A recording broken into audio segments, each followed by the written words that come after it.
Welcome back to the Comic Book Bullies from Nerds Who Do Bullying. Your host Leroy with my co-host. Yeah, this is Eli, aka Mr. Lova Lova. Damn, did I forget to do one? I forgot to do one. Okay, my bad. I knew it was something I forgot. Leroy, aka Banana Smoothie. There we go. Had to make us up. Yeah. And we're back with another episode. And everybody, I guess this is a weird weekend for everybody, depending on how you're looking at it, because yesterday we just saw some foosball. The last game of foosball been played, Be honest with you, Eli, I am so out of the Super Bowl right now that I don't even know who won, even though I watched it. I was like, somebody won. So I'm like, cool. Like, I didn't even know. I'm so out of football. I didn't even know LA had a team. like what the fuck? What's going on here? Yeah. I mean, it's like the usual team you expect to see, like, the 49ers or even what were the Washington football team now? The Commanders, Cobra Commanders, whatever you call it. I thought they're something like that. The Comanches or something. So now we need the Yo-Joes and have them in Super Bowl 2023 and have like a thing. But that's what's going on right now. So I didn't care. The only thing I cared about, me personally, was the halftime show. That was it. They had a big halftime show with Dr. Dre and all his apprentices. So if anybody wonder why the hell was Eminem there, that's the reason Eminem was there, because that's his apprentices, all his Kids Lamar and Snoop and so that's why they were all there. And didn't Snoop? Cool. Yeah, didn't Snoop Dogg just acquire Death Row, so he's able to play all the hits and shit? Yeah, so he owns Death Row now, which is weird. So that's cool. Yeah, like I said, I was just happy to see a halftime show that I gave a shit about. I know when we was growing up watching the halftime show, we always saw the old people performing. Why got all these old people performing? We got Elton John and John, what's his name? McCartney, the Beatles. Phil McCartney. Paul McCartney. McCartney. Who's Phil? Yeah, Paul McCartney. I'm like, yeah, they made movies, music back in the 70s, but I mean, I'm not listening to this shit now, But now, and I was like, where the artists I want to listen to? So now I'm listening to artists I want to listen to at the halftime show. Meanwhile, all the people my age watching the artists they want to see the halftime show think like, okay, I hope this is over quick so I can put the kids to bed and go to work and my knees hurt, And so I'm thinking like, oh, damn. So we're them back in the 90s. We're the old people now. So all the kids our age, we were back and watching stuff back in the 80s and the 90s looking like, I don't hear this old shit. All those songs are basically, they're like 30 years old. Like except even Dr. Dre. Except maybe Kendrick Lamar. Yeah, I mean, his music is new. He's one of the new guys, but like the other guy. And that shit's still like 5 years old, 7 years old now. Yeah, Dr. Dre even said one song, like, I remember when he used to do that song like back 20 years ago. I've been in the game for 10 years or whatever like that. Now I've been in the game for 35 years. Like, dude, you sound old now, man. Don't remind me, So, and then you see, 50 Cent, he no longer has a six-pack. Now he looks like, I'm not gonna body shame. But there are people on there. Dad bod. He's got a dad bod now. They say he's no longer 50 cent. He's $1 now. He's a full dollar. So yeah, 99 cents. So yeah, but that's my thing with the halftime show. So I was excited for it. I was happy. But Eli, that's just one thing. That was yesterday. Now we got to focus on today, because there is something special going on today, and hopefully everybody is celebrating this also. If you forgot about what today is, you're in trouble. I don't know what to tell you, because now we're going to talk about Valentine's Day, and we got to do this because normally on the Comic Book Bullies, we like to give love advice. We don't just talk about comics. We're life coaches also. Yeah. So yeah, because the thing is, what I want to talk about first thing, I want to give you some advice. First thing, if you're waiting, don't send dick pics. That's all you need to know. Okay, I wish you would have told me that earlier, Eli. Okay, take Eli's advice. See, already we're screwing up. Okay. Another thing, on Valentine's Day, like I said, if you haven't already sent the gift and gotten your gift, you waited too long. If you want to send a gift to her office, make sure you have visited her office, her job place. Don't do it if you haven't visited her office before, or you don't know where she works and you have gone through other channels. Don't do that. That's creepy. Stalker shit. Don't do that. Also, and I learned this from experience, don't mark your gift as secret admirer. Don't do that. Because the one thing is that she's going to get your gift and she's going to assume it's another guy. And that guy is going to reap the benefits of the gift that you got her. Because what are you gonna do? Say no, that wasn't my gift? No, he's gonna be like, well, I didn't get you shit. But I wonder if this was from Idris. right, and Idris gonna be like, yeah, it was me. So yeah, so then you just looking like an idiot because you did. And plus, it makes you look less assertive also. So if you're gonna give a gift, make sure your name is on it. Don't do the secret admirer shit. Let's end this high school, elementary shit. Let's just get out of that, So that's all I want to say about that. So Eli, now we're gonna move on to the next part. We're gonna move on to some news we just got like an hour before we started recording, and that is to rest in peace to Ivan Reitman. Now, I've seen Ivan Reitman movies before, but for the top of my head, I can't remember all the movies that he did. Even though I know if I recognize him, be like, oh yeah, I seen that. I seen that. So I'm gonna kind of let you take point on this one, Eli, because I know this. I know for a fact that you can name like a bunch of Ivan Reitman movies on top of your head. Well, Ghostbusters. Obviously, yeah. We know Ghostbusters. That's Ghostbusters. He did like I know he produced a bunch of movies too, like Animal House. But he didn't direct them. No, I'm drawing a blank on what he did direct because he was a producer and a director. He did Ghostbusters. I think he did like Twins. He did a bunch of comedies in the 80s. Twins was awesome. Yeah. But to bring it back to comic books, he produced Heavy Metal, the animated flick that came out in the early 80s. That was him. One of my favorite movies. And so, yeah, I mean, he's a comedy movie legend, I guess. Even though I'm drawing a blank on all his movies. Damn. It just happened. We just got this news. Honestly, Eli, I didn't do any research. I just know Eli just know all these shots over here. Well, first off, in 1976, he did blah blah blah. He did blah blah blah. I thought you could be like a human wiki on this right now. Okay, I'm pulling it up now. I got it right now. He did the Ghostbusters. Oh, Stripes. He did Stripes. Bill Murray. Okay, yeah. I knew. I'm saying I knew it was a movie he did. Like, oh yeah, he did that. Kindergarten Cop, Meatballs. Hey, Kindergarten Cop was a classic. That was a classic. It is not a tumor. Yeah. Oh, he produced Private Parts by the Howard Stern. I did like that one. I did like that one. Yeah. It says he produced Space Jam. So old school. Like, yeah, he's he produced a lot of movies, also directed a bunch of stuff too.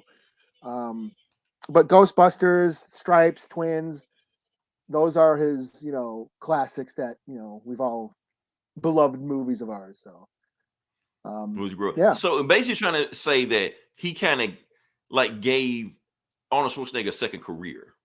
Like I said, you just named Kindergarten Cop, you named Twins. And we already know, because we know Arnold Schwarzenegger's been like in the 80s, he was just the tough guy, the Terminator, and he played all these. Was it Junior? Is that what it was? Did he do Junior? Yeah, he did Junior with Arnold Schwarzenegger as the pregnant man. Another Arnold Schwarzenegger movie, yeah. I think that's when, we kind of ran this into the ground. Let's move on to something else. But he kind of gave Arnold Schwarzenegger a second career, and basically as a comedian, like a comedic actor, because Arnold Schwarzenegger was already big with kids anyway. Even when he did Terminator 2, like I said, all of us kids wanted to see that movie, even though it was R-rated. It had like people getting killed left, right, just because we all liked Arnold Schwarzenegger. So he had a kid fan base, so he just marketed to that. So make all these kid-friendly movies. So he was able to do Jingle All the Way. He didn't do Jingle, but he also did Jingle All the Way. But I like. But I'm talking about Arnold Schwarzenegger. It allowed Arnold Schwarzenegger to branch out, to stretch his acting chops. Like, okay, Ivan Reitman, you have taken me as far as we can go. Let's do something else. Let's do Jingle All the Way. Yeah. So rest in peace to Ivan Reitman. I feel like he did more movies than that we know of. He did, like I'm saying, I had the list up here. And the new Ghostbuster was his son, not him. That was his son. Yes, his son's a filmmaker now too. Yeah, it's got his a list of what he directed, and then a list of what he's produced. Yeah, Meatball, Stripes, Ghostbusters, Twins, Ghostbusters 2, Kindergarten Cop, Dave Jr., 6 Days, 7 Nights. Is that movie with Harrison Ford? My Super Ex-Girlfriend. He did that? I guess so. Directed it. No Strings Attached. Is that I don't know what that is. No Strings Attached. No Strings Attached was a Natalie Portman movie, I think. It was, yeah. Natalie Portman and Ashton Kutcher. Yeah. And it was supposed to be like a Friends with Benefit type movie, but, I guess. Yeah, and then he produced a bunch of shit. Animal House, Heavy Metal, Stop or My Mom Will Shoot. You know, Private Park, Space Classic. Jam. Sylvester Stallone and the Golden Girl, classic movie. Yeah. The Babysitters Club or whatever. He produced the new Ghostbusters, at least produced it. You They know. probably just put his name on it. Yeah. Oh, and then he did okay. So Ivan Reitman did the motion capture role for Harold Ramis. So he stood in for Harold Ramis. Have you seen the new Ghostbusters? I haven't. Have you? Oh, yeah, I did. It's fine. Oh. Anyway, Okay. yeah, they all come back, and yes, there's a ghost version of Spengler, Harold Ramis's character. Okay. And I mean, it's a spoiler, but I mean, it was already over the internet anyway. Yeah. So let's say if you don't see a movie like the day of, you're just gonna get spoiled for getting in there. So it's like spoilers. Yeah, Spengler comes back as a ghost. Ivan Reitman played him, like did the motion capture, and they superimposed Harold Ramis's face on it. So, learn something new every day. Nice. I did not know that. So, so rest in peace, Ivan Reitman. Like I said, he's been in a lot of movies, and I'm pretty sure they're gonna do like a whole tribute for him for that. So yeah. Mm-hmm. All right. So can we go to the other thing we were talking about the Super Bowl? Like I said, we talked about the Super Bowl halftime show. Now, like I said, I don't recognize any of those players, but another thing we do for the Super Bowl is that we watch it for the trailers. Now, honestly, for the most part, for the trailers, I think most of them suck. Most of them I didn't care. I did like the Eugene Levy Fast and the Furious parody. I did like that one. Oh, the commercials? Yeah, the commercials. Talking about the commercials. Oh, the commercial. Yeah, the commercial. I did see that Sopranos like truck commercial. I thought that was. I had to watch it twice to know what the hell was going on because, like I said, I didn't see the show. So, but now I realized it was the kids. It was kids. Meadow and AJ. That was kind of cool. I thought that was pretty cool. Okay, let me ask you this, and I'm asking you this, and I'm asking everybody else that watched it. When the QR code commercial came on, did anybody else scan their phone on the TV? I didn't see that, and I don't know what the hell you didn't see that. Okay, so so there was one commercial where it was just a QR code just screening on the TV, and I was like, and I was like, you know what? I'm gonna go ahead and scan it. I want to see what this is. It was just like a Coinbase commercial. That's all. But afterwards, I saw on social media everybody was asking, "Did anybody scan it? Did anybody scan it?" I was scared to scan it, thinking it was gonna be like a virus or something like that. So honestly, if it was a virus, I just would have been screwed, But yeah, that's how they get you. It's how they get. But I had to see what it was. I'm like, if it didn't do it, I was gonna be curious. So yeah, but I don't mess with that code shit. When something made my phone, I was required to do that. I got all pissed off. I was like, what the fuck? I gotta download this damn app, and then I gotta put in my email. That's what we're going to. That's what we're going to, though. Eventually, Eli, you're gonna have to do it. I know you're gonna have to do it. Oh man, I'm just gonna become like Grizzly Adams and just live off the metaverse. It's whatever you want to call it. It's coming. So yeah. All right, so another trailer, like I said, a bunch of other movies came out I don't give a shit about, but I do want to talk about Doctor Strange, the Multiverse of Madness. You don't give a shit about Jurassic Park? Not a single shit about Jurassic Park. I didn't even see the last one. Oh, I saw. I don't think I've seen it all either. There's dinosaurs running around in the snow. I was like, how the fuck does that happen? Running reptiles in the snow. They're gonna fucking die. Like, what the hell? Right, but it's dinosaurs. You can just make the shit up whatever you want to. I'll be honest, as far as the whole Jurassic Park franchise, I kind of like the first one. I wasn't like, oh, it's the greatest movie of all time. It never had no special place in my heart. I liked it. It was cool.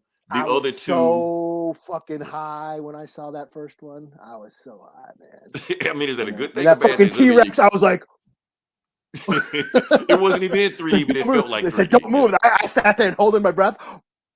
Like I said, the first movie, I liked the first movie. The other two, I was like, no. Only thing I like about the third movie is that it was short. That's all. I did like the second one, but yeah, the third one straight up sucked. And then, but the third one was short. This thing, I was like, by the time I was like, it's over already. Okay, yeah, it's over. But yeah, and then the Chris Pratt ones, I was like, okay, so he's training dinosaurs. I don't give a shit. The second one, I don't even know. Yeah, I don't think I made it through. I think I started watching it and then I fell asleep and then I tried to watch it again and then I missed some of it. And I don't think I've actually sat down and watched the whole thing. Okay, so obviously, you haven't made that's it how to much the I end. gave a shit about it. Yeah. Okay, so you didn't make it to the end of the first Chris Pratt. If I did, I don't remember. the Obviously, he T-Rex survived. fight versus the Megalosaurus, whatever. Oh, did they? Yeah, I That was remember a pretty awesome. house. That was pretty awesome. The I movie remember there was sucked, a but I was like house. that. I was watching it and I was just like, okay, this movie's whatever. But then ended, I was like, oh, okay, shit is happening. Okay. But the second after that, Chris Pratt was like, I don't care. And this new one, I don't care. That being said, don't give a shit about Jurassic Park really at all, even though they had a bunch of screening. But like I said, we're going to talk about the Multiverse of Madness. Now, I already know that there are like 15 million YouTube theory videos out right now saying this, Mephisto, this, and all that. I'm gonna tell you right now, Eli, they're all wrong. They're all full of shit. It's WandaVision really? all over again. They're So all wrong. Wolverine's not going to be in this movie? What the fuck?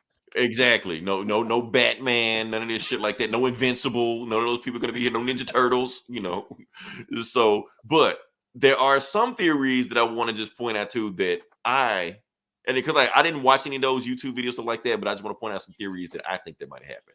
Now, first, we got this bull looking thing. Who is this? I don't know. I don't give a shit. But there are gonna be a million theories. Wouldn't that dude in the new that's that Minotaur guy.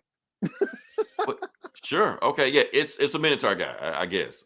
Yeah. But, wouldn't he didn't he appear in Immortal Hulk? Oh, the heiress. Yeah. But the thing is, he's just chilling with them. He's supposed to be like an evil Minotaur. So it's not him. But I'm glad you said it, Eli, because I guarantee you there will be 50 million YouTube videos saying he's that guy, but he's not that guy. So let's just debunk that theory right now. Now this one is interesting, Eli. This is a theory everybody's going with that I'm kind of into. Okay, so you got Dr. Strange being walked up the stairs by a bunch of like robots, drones, stuff like this. We were saying it may be Ultron. I'm thinking this is Ultron, but I'm also thinking that the Ultron bots are being led by Tony Stark. And have you heard the rumor who's playing Tony Stark? Tony Stark? I mean, yeah. No. Oh, really? No, Robert Downey. It's not going to be him. Well, according to the rumors, not Robert Downey Jr. They're saying saying Tom. That'd be cool. That'd be cool. But they're saying Tom Cruise. Because the thing is, Tom Cruise actually had the role before Robert Downey Jr. Like when they was first getting the movie going, that he was in the role first. Like that's what they wanted. Yeah. Oh shit. They wanted Tom Cruise first. But the thing is, they're saying that the way Tom Cruise is going to be in this movie isn't going to be like regular Iron Man. He's going to be the superior Iron Man. Now, for those that don't know who the superior Iron Man is, this is like a run from the 2000s, mid 2000s, like that. He was an alternate dimension Iron Man that hopped over our universe, and he's way more of an asshole than regular Tony is. Like he's like he rides that line of likable asshole. No, superior Iron Man goes past it, but he's basically a villain. So they're saying that this is the version that Tom Cruise is. He's a cokehead. He's not an alcoholic. Basically, yeah. What they originally wanted to do in the comics, but the comics code wouldn't let them do it. But yeah. And that's what's going on right there. So, but this one is not even a theory. This is just what it is. So you got the guy in the thing over that, and he starts talking like, let's tell him what it is. So we all know who that is. Let's go ahead and say it. It's Professor X, played by Patrick Stewart. So we know that's what's going on right with that. I didn't watch it that close enough to notice. It jumped out at you, even if you wasn't paying attention. Well, for me, I was barely paying attention. I heard the voice. I was like, oh shit, is that who I think it is? Like it can't be anybody else but him because his voice is too distinctive. But having Patrick Stewart voice in the trailer and having theories of superior Tony Stark being there, that lets you think, here's a theory, the Illuminati is going to be there. They're going to show the entire Illuminati. Yeah. Well, he was on it, right? Right, he was on it, and some more people on it also. And plus, the Illuminati did do all that multiversal hopping stuff like that, to protect whatever thing like that. Black Panther did. And plus, they can have Black Panther sitting there with the helmet on, with the mask on. You ain't even got to recast. He's just there. There you go. So yeah. So all you recast the child guys, you won. What else we got here? Like I said, now you have Scarlet Witch fighting another flashy person. We don't know who it is. People thinking it's a variant Captain Marvel, but I'm thinking that is superior Iron Man right there. I'm thinking that's Tom it's not Cruise. The Phoenix. Could be. But like I said, there's going to be theories. But I'm thinking that's superior Iron Man right there. She's fighting because they're saying superior Iron Man is supposed to have the Infinity Gauntlets also, like the Infinity Gems with them also, and he's already beat Thanos. and he controls Ultron. So those were Ultron bots that we saw escorting him up because he's superior, you know. What do we got here? Okay, so you got the Karma Taj Mahal, whatever. You got America Chavez right there, but the black dude's Oh, is that who that is? Yeah, it's America Chavez. She's in this movie. Yeah, you know, because the whole movie's about to be like Nexus beings, and she's a Nexus being, whatever like that. But that's confirmed. That's not even a theory. She's confirmed to be in that. You know, but the black dude, that's Brother Voodoo. Oh, excuse me, Dr. Voodoo. That's what it is. Yeah. I didn't know that. He has his PhD. Okay. Yeah, he's confirmed in the movie. But like in the first Doctor Strange movie, his brother died. You know, that's one of Dr. Voodoo's powers is that his brother died. So he has the memories of his brother in his head doing whatever. So yeah, that's his thing. So Wanda.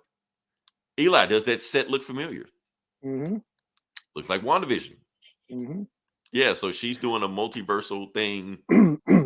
Well, she even said in the trailer, when I do it, I'm a bad guy, but when you do it, you're a hero. And I don't think that's fair. I think that I was like, see, so if Wanda is the big bad of this movie, I'm all for it because we already know Elizabeth Olsen can play the shit out of a bad guy, and she didn't even play a bad guy, but when she just does bad guy shit, you like it. So yeah. And Wanda is known for fucking everything up.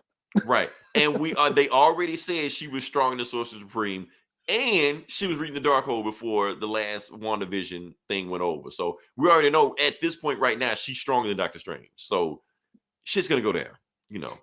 What do we got here? Okay.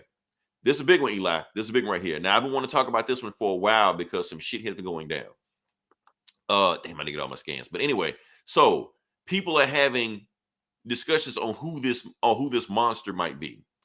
Some people, because there was a toy line that came out, then a toy line from Lego said it was Gargantos. And Gargantos looks like this. That don't look shit like this monster right here. We all know who this monster is. This monster is Shuma-Gorath. That's what it is right there. So the thing is, why did the Lego thing change it from Shuma-Gorath to Gargantos when we know the design looks like Shuma-Gorath? And the answer is simple. Your boy Eli, Conan the Barbarian. Mm-hmm. That's why it was changed. Because I'm sure it was we said this. It was related to because Robert E. Howard and H.P. Lovecraft were like homies and used to pen pal each other, and that's why a lot of like Lovecraftian monsters ended up in the Conan verse. Right. And even in the comics, I think Shuma-Gorath like started in like a Conan comic, you know. Yeah. So and it sounds like demons that like death metal bands sing about. Right. So the thing is, now Marvel may or may not have legal issues with putting Shuma-Gorath in like an actual movie. So that may be the issue. But Gargantos, who gives a fuck about Gargantos? You can just change his name out, keep the design, and keep the party going, and nobody's complaining, you know. So yes, it's Shuma-Gorath in spirit in everything but name, but it's still Shuma-Gorath, you know. So and I don't know what the fuck this is. I'm not gonna speculate, but you're gonna have people that speculate. So whatever it is, I don't care. It's a Deadite. Sure, yeah, why not? Marvel bought them last week, okay? So that's my speculation for Doctor Strange. Everything else people saying about, they're wrong. I'm telling you right now. So let's not do this whole WandaVision thing where everybody just do these 50-minute long speculation videos and they get pissed off when all their theories are wrong, because that's exactly what we're setting ourselves up for right now, you know.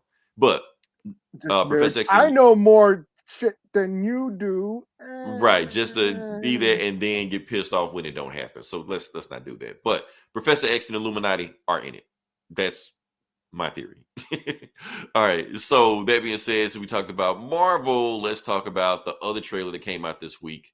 DC. Yeah, DC, everybody's favorite. Because the thing is, when they drop the trailer, nobody really cared. Because here's the thing. All right, let me talk about the difference between Marvel and DC. I've been going back and forth, people out there. Okay, so you got the MCU, you got Marvel Studios. Now, other than a few, one or two good movies, one or two movies that are up here and one or two movies that are bad down here, for the most part, their movies are like in the 7 to 8 range. They're there. They're there. Mid watching and think, whatever. DC, on the other hand, They have some good, yeah. We're not one of those DC haters where we just like every single DC movie sucks. Their worst movie isn't even as good as Marvel's. We're not that. We're not that. They have some good ones. They have some good ones, some strong ones. They have some bad ones. Don't get me wrong. Their bad ones. Marvel has not made a bad movie as bad as their bad movies are. They're not. And the thing is, they're inconsistent. You might get Wonder Woman. You might get Wonder Woman 84. You might get the Suicide Squad. You might get Suicide Squad. So you don't know. You might get Justice League. Oh, I'm sorry. Here. Or you might get Zack Snyder Justice League. So you don't know what you're going to get with DC. DC is like a box of chocolate. You never know what you're going to get. So let's go down through the 4, DC movies that are coming out right now. We'll just talk about what we think about them. The Batman, Eli, I'm digging it.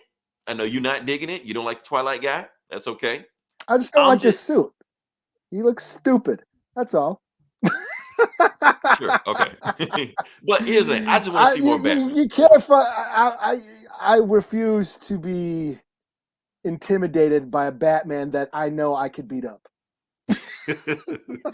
I mean, but he's in the when dark. When Batman doesn't scare you, we got a problem. We'll see how it goes. I don't give a shit how long he spent with the Raj Al Ghul. I'll fuck that Batman up. He got gadgets and shit. So yeah. So like I said, I'm excited for it. Eli's not, but that's okay. Like I said, I want to see it. I like everything else is cool except him. That's all I'm saying. Yeah, I'm just saying. I just want to be. I like his car. World. I think he's got a cool Mad Max, car. His Batmobile. I say Vin Diesel, cool. Fast and Furious, but whatever. As long as the car sells us, we're there. I'm down with Zoe as fucking Selena. I'm down with the fucking serial killer, fucking Riddler and Jigsaw and Colin Farrell. I don't even recognize him as the Penguin. Like that's what I really want to see.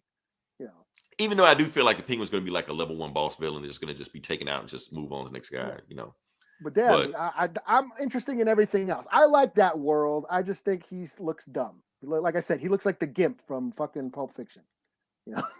Maybe that's what we're going for. Who knows?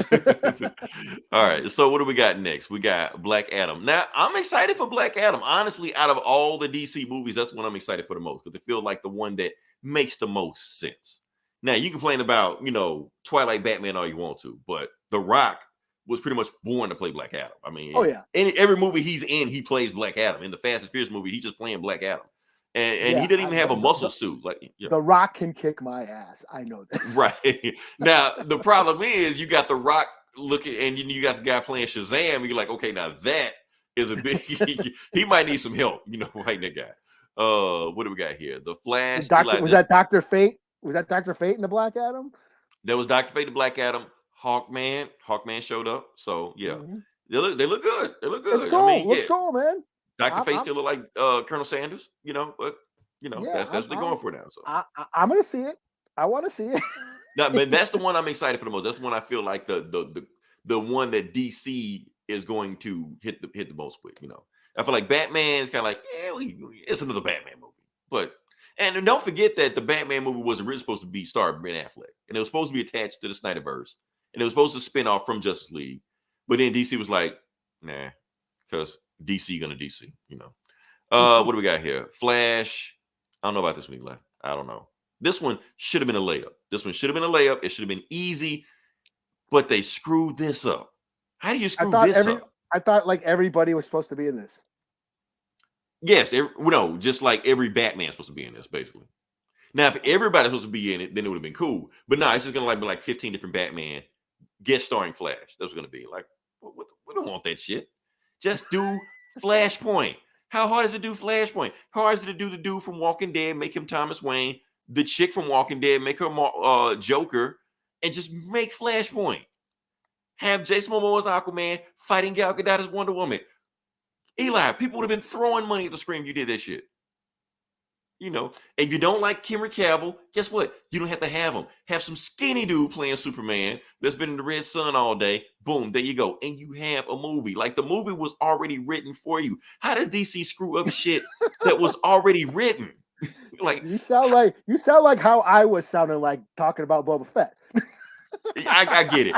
Star Wars fans hate Star Wars. DC fans hate DC. I get it. Nobody hates DC worse than DC fans. But I'm just saying, man, like it's a layup. It's a layup. How did you fuck that up? But that is, like it was there. We read it. We reviewed it. We talked about it. It's just like, no, this critically acclaimed book that everybody's talking about, let's just throw that shit out. Let's not do that. Let's just do something else. Let's have 1,000 of the same flashes, all played by Ezra Miller. Like, why? Nobody wants that. But yeah. And then on top of it, they're saying they're going to erase the Snyderverse and everything that came before it and start a new one. Now, me personally, I don't care, but everybody else is like fucking pissed about that. How you gonna erase the Snyderverse? Like, the Snyderverse been dead since 2017.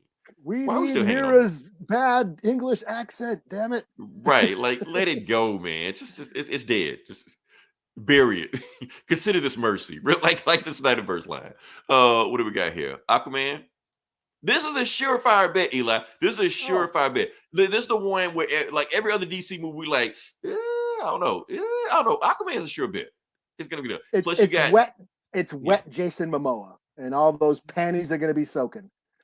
Like he did in the first movie. He's single now. I mean, not that they cared last time. like he's married, but do we really care? Now he's single. So it doesn't even make a difference with them. It's just like hella mad vagina panties going to be thrown at the screen.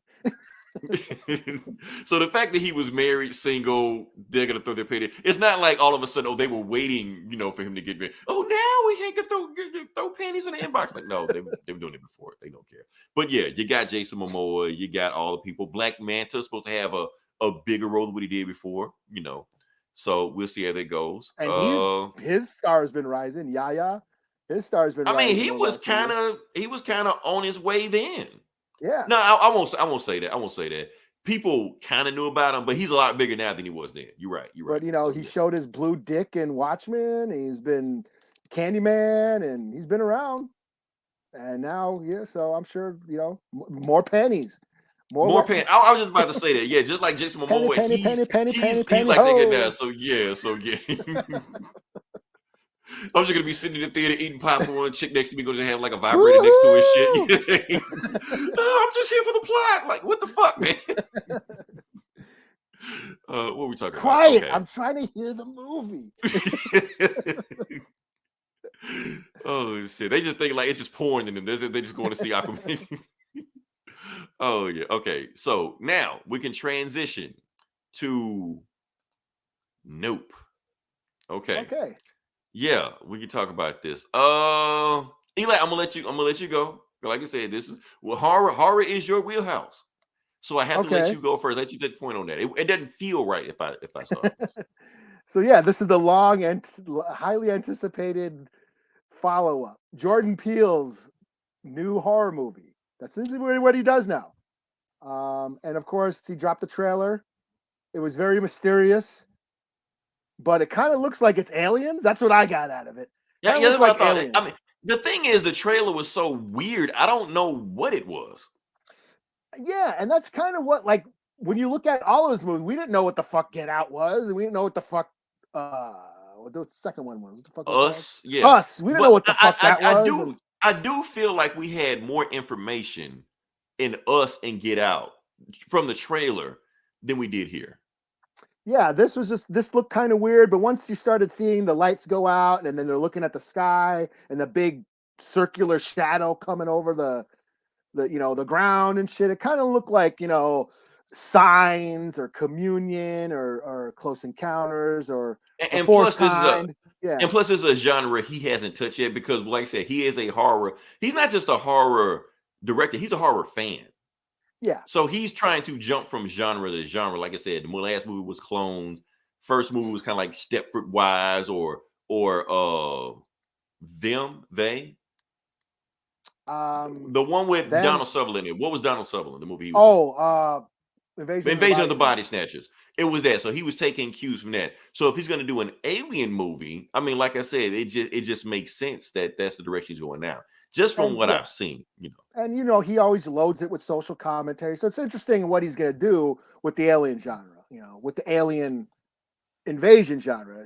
Historically, they've been about fear of the immigrants, fear of foreigners, fear of the Cold War. So it's interesting to see what he's going to do. So yeah, but yeah, it looked weird. Like I said, I was watching it and I was like thinking, oh, this looks like Close Encounters or Communion or Signs or some shit. But there was one shot that I like, what the fuck was that? And I actually, Oh, you caught an Easter egg? You caught an Easter egg in it? Okay. No, it's just like, what the fuck was that? It was like somebody, when they were all looking up at the sky, and somebody, it looked like they were like a zombie almost. Their teeth were all fucked up. I saw that also. Yeah, I freeze frames like, what the fuck is that? Okay, that's kind of creepy. I don't know what that is, but that because it did. You're right. It came out of nowhere. Yeah. Yeah, because everybody's looking up, and then all of a sudden, some weird zombie-looking teeth person was like looking up at the sky. I was like, whoa, okay, I got to see this now.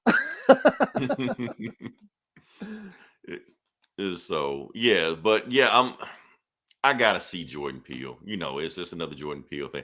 Here's the thing, Eli. Like I said, I made a Facebook post today, triggered a bunch of people. I saw to pull that. It up. I try to pull it up. I can't pull it up. I'm gonna just say what I said. I'm gonna just read it word for word what I said, but I can't pull it up right now.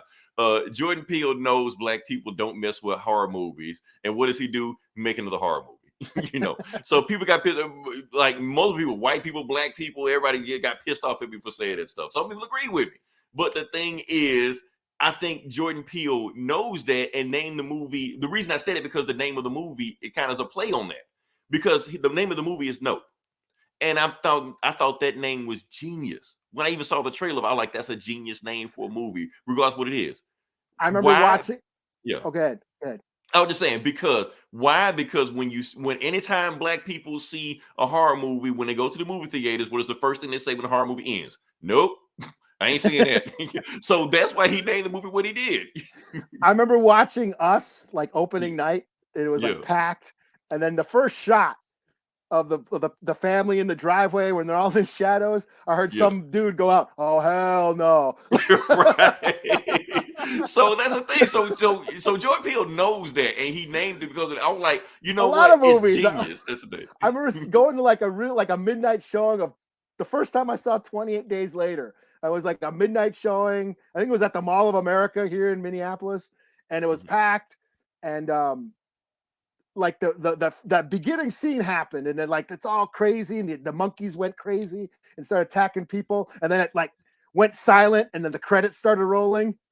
And then some guy went, "Oh, this shit gonna be crazy," and then the whole theater started laughing and shit. Yeah, yeah. I mean, it's funny that because like a lot of the horror movies that I first saw coming up were with my black friends. So now I want to say, when I say black people don't watch horror movies, black people don't mess with horror movies, I'm not saying we're a monolith. I'm not saying like it just don't happen. No, yes, there are black people that like, we are not a monolith. We are not. I like to think I'm living proof we're not a monolith. Like, all the shit I do, but I'm just saying.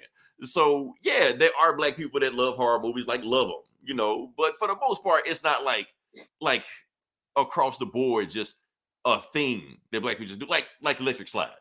I'm sorry to stereotype people, but every black person knows how to do electric slide. I'm sorry, we all do. You will never meet a black person that will admit to saying they don't know how to do electric slide, because they don't know how to do it. They will never tell anybody they don't know how to do electric slide. We all know how to do electric slide. It's across the board. Horror movies, yes, there are some that love horror movies, but there's some that don't. It's not like a thing, Yeah, black representation is a little questionable in horror movies, I will admit, Yeah, that's the thing. Like, because we're gonna get chopped up the moment you see us on screen, I actually thought about, like what you're doing on the bully side, how you're doing, it's Black History Month, and you're posting all these black superheroes from comics. I thought about doing that, but I felt like it's not my job to, so I kind of felt weird about it. But I've been running the Vault of Horror, that outright geekery horror page, and I thought about doing that, like trying to show do it some sort of like celebrate black people in horror movies in some way. And I thought, what if I started posting all the black folks that actually survived the horror?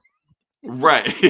I mean, do you have enough people to do 28 days? I don't know if I'm gonna make it through the whole month, but at least I could like do a list or something, like celebrate the black survivors of horror movies. You're like by day 8, you're like, oh shit, I ran out. I'm like, okay, there's gotta be another fifth one. Right. And then, Yes. then there's some that survive that one movie, but then they get killed in the sequel. Like, oh, do they count? Like, Right. And that's the thing with what Jordan Peele is doing. Like he's making horror movies for black people, which is weird. That's why when he does make movies, it's almost like an event. yeah, You well, know. that's the thing that's what's cool about his movies, especially like Get Out. Us was okay, Us but was Get okay, yeah. Out, yeah, you're seeing black or horror through black people's eyes. Like what scares black people, you know, and it's And it's yeah, it's it's right. What it's a scares different us? perspective. Yeah. It's a different What scares us? perspective. Being alone in a room full of white people. That scares Yeah, the shit out of us. yeah, yeah. That's just a different perspective, and it keeps the genre fresh. So that's why I'm curious to see what he does with like an alien invasion movie. You know, Yeah. So I'm curious. So we think it's an elevation movie, but It I looks mean, like it looks like it looks some, like yeah, it. Yeah, it looks like yeah. it is. So yeah. Yeah, so all right. So I'm trying to think we got what we do. Okay, we're transitioning. We're transitioning. Thing now we're there's a warm-up for this. So yeah.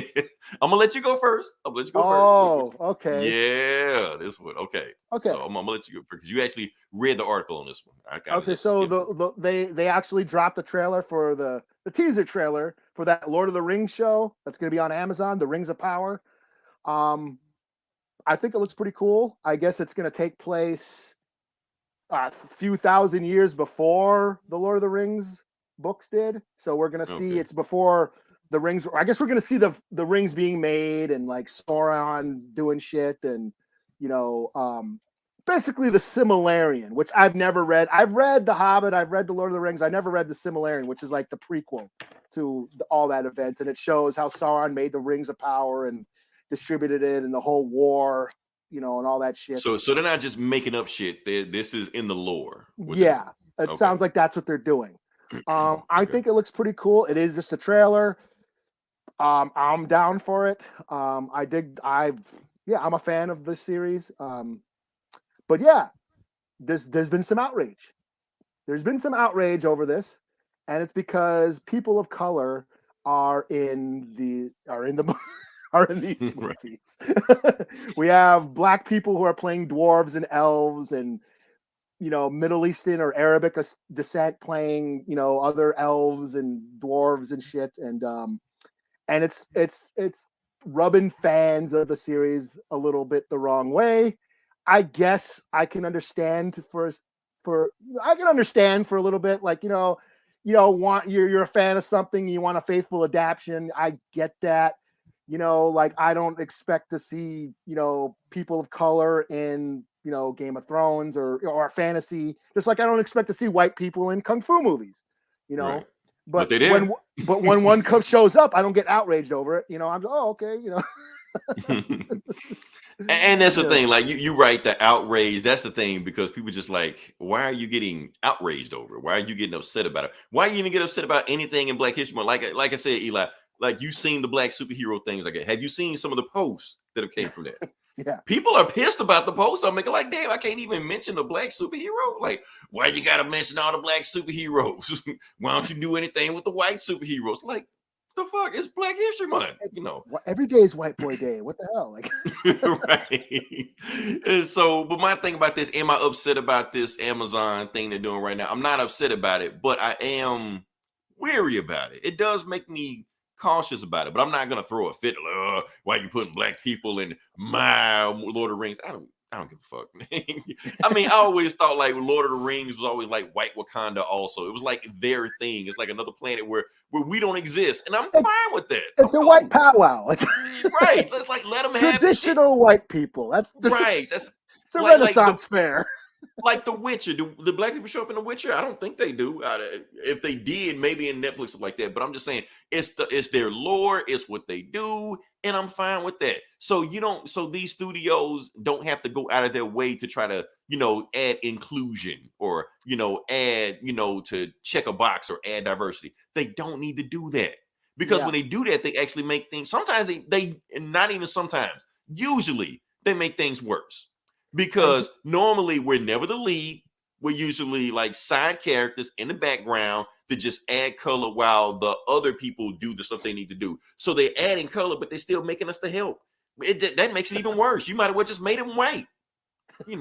That's my thing. That's my thing to get pissed off about it. So. And one thing I just want to say this and put this out there. I don't give a shit if it rubs people the wrong way, but is it really diversity when all the people of color are playing non-human characters? Exactly, like all the space movies and stuff like that. All the dwarves and elves, they're all black and brown people. Right. Really, they can't be human. And that's the problem with these companies. They do shit like this, and they go, we got a black person in it. Let's just pat ourselves on the back. Good job, people. Marvel does that shit. Like in Marvel Captain does Marvel. Like Guardians of the Galaxy. Yeah. Like James Gunn even said it. Like he said it. He was like, yes, I'm going to have all these aliens, but I'm going to have one white person so that way people will know who's the leader of all these people. Like, what the fuck? Like, they do that stuff. Yeah, like even in like Captain Marvel, like she's alien and Jude Law's alien, but they get to keep their whiteness, even though they're aliens, but all the people of color are all different colors. Jimmy Chan, green, and all this stuff like that. So yeah. Did you ever see the movie Bone Tomahawk? Probably not. I've never heard of it. No. It's a Western horror movie with like Kurt Russell and Richard Jenkins and Zahn McClaren, the native guy who played Echo's dad in Hawkeye. It's a piece of shit. I'm sick of fucking making excuses. It's a racist fucking movie. I don't give a shit. Anyway, it's basically they wanted to make a cowboys and Indians movie, but they're like, okay, we can't have them killing Indians, so we're gonna make them monster cannibal savages or something. They're not really Indians, even though they look like Indians. They throw tomahawks and spears and shit. They scout people and kidnap the white people from town and drag them back to the foothill. They embody all the stereotypes that natives had in old westerns, but they're not natives. They're monsters. They're troglodytes, or whatever. And they even have one scene where the native guy basically comes in to tell the audience, yeah, they're not natives. They're monsters. And then you don't see them again. Right. But here's the kicker. Those monsters are played by native actors. Right. But if you're looking for work, what you gonna do? You gonna turn the work down? I mean, what you gonna do? The one time they could have got Puerto Ricans and Asians to play the savage cannibals. They got natives to do it. Yeah, and that's why I get sick about DC when they always doing like Martian Manhunter, and they all the Martians are black and shit like that. Like stop doing that shit, man. Don't put that shit on Star Trek. That's what I was noticing in Star Trek. Star Trek is bad with this shit. Like aliens are the minorities. Yes, I get it. And they think they're doing something with it. That's so basically everybody's pissed off at this shit for different reasons. If we're not like to keep minorities out of my shit. We're just like, if you're not going to do it right, don't do it. That's all we like. Because the thing is, they doing all this diversity and stuff like that. But at the same time, you don't have to do that for these sci-fi and movies like that. Like Lord of the Rings. The black people that like Lord of the Rings are going to watch Lord of the Rings regardless. It can be as lily white as the snow, as a polar bear sipping a vanilla milkshake in a snowstorm. Black people are going to watch Lord of the Rings anyway, just like they love Harry Potter. They watch this shit. Are black people in Harry Potter? I don't know. Maybe. I don't know. But are there? Lord of the Rings, there may be one. I don't know. Think so. I think there's a couple. Are they? Okay. I don't know. But I just know I'm not into Harry Potter, so I wouldn't know. Right. I just know there are black people that love Harry Potter. They're Potter heads, whatever you call it, like that. They love it. So the same thing with Lord of the Rings. If it was nothing but white people in it, they would still love it. Hell, I don't think there was a single black person in those other 6 Lord of the Rings movies they had, and them shits was awesome. I loved them. Oh, the Maoris, the indigenous people in New Zealand, the Maoris, they played the orcs. Yes, right, because there was like in Australia, so like but you can't have the main character. So you can do something else. So. Yeah, but that's the thing. So you don't have to add diversity and check boxes to get us to watch it. We know why you're doing it. You're doing this to get us to watch the stuff. But don't do it. Because the thing is, when you try to do that to get us to watch the stuff, we know when it's disingenuous. We can tell. We can sniff it out. We can smell it. So you hurt your brand trying to, cater to us when it's not genuine. That's all I got to say about that. So yeah. So and the thing is, Eli, whenever I say this opinion online, people look at me like I'm stupid. Or like I'm MAGA or some shit like that, Oh, you must be a Trumper. Right. I'm like, wait, where'd you get that from? Fucking comic skater. You know, like, no, I'm not that, man. All right. So what other do we got all the trailers? I think we knocked all the trailers out. Nope, we got one more. This your baby. This your baby right here. Okay. Oh, Yeah. Firestarter. What we got? So Okay. this is Stephen King's one based off one of his old novels. It was already adapted back in the 80s. Drew Barrymore played her in the old, and when she was just a wee one. About this girl who has mutant powers. I don't know why Marvel doesn't let Stephen King write the X-Men, like because basically that's all he's doing. So many of his books have people with psychic, weird mutant powers. Was he an X-Men fan or something? Or I don't know. I would think so. He was a comic book fan. So I would imagine, yeah. Like Carrie had telekinesis. Yeah, Danny, who was in The Shining, he was like psychic. And then in the sequel, Doctor Sleep, there was those other shiners that were trying to steal people's essence and their powers. It was like an X-Men movie too.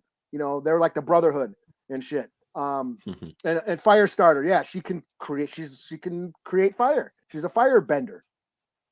And basically it's a story of the government. She was like her parents were like a government experiment, and then they had her. Now she's got these fire powers, and the government's after her, and it's a chase movie, and she burns people alive and shit.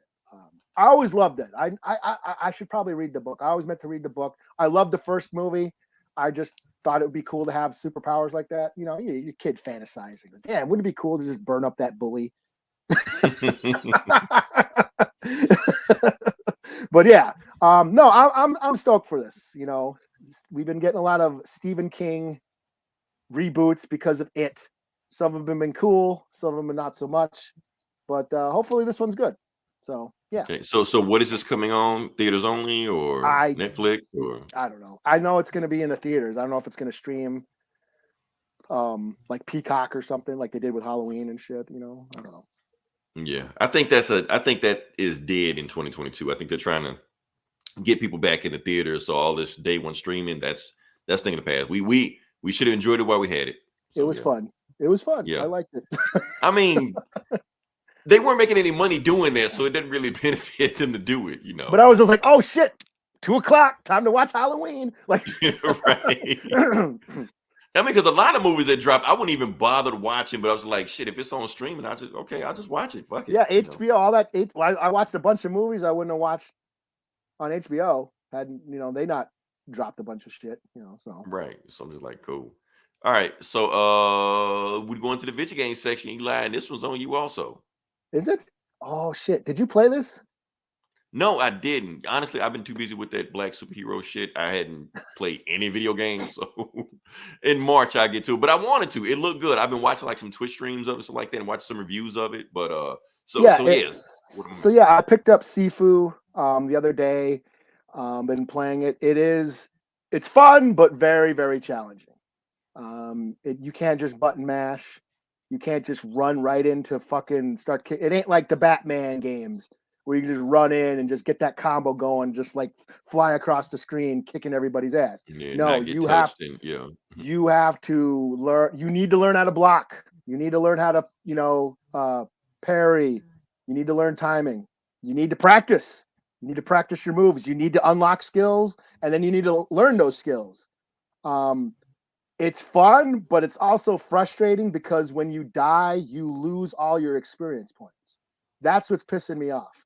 So it's Demon Souls all over again.